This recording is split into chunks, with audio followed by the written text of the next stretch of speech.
Hindi na kami nawawala ng internet every time na may power fluctuation or interruption sa kuryente. This is because of this UPS or uninterrupted power supply na napalit lang na ako din niya sa TikTok. Very useful kay ni siya kay kani.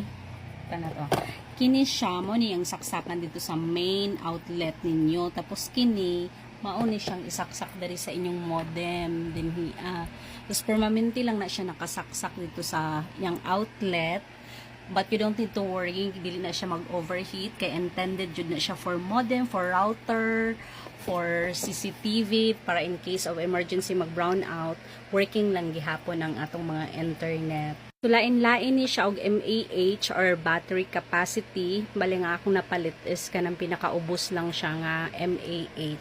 I think I remember 3,000 mAh ba to? Basta wala ko ka-remember kung pila to. Nasa 200 plus or 300 plus akong palit. Basta depende sa capacity ang ihang presyo ani, pero barato ra jud siya. And then very useful especially if you are doing working from home like me nga naka-work from home, so need kay na ko ang internet then para dili na ko mag-load pa og data pag in case mag-brown out. So, best recommended kani. I'll put the link in the yellow basket just in case naka-work from home or nag-homeschool ka or badly needed po ni mong internet. So, this is best for you.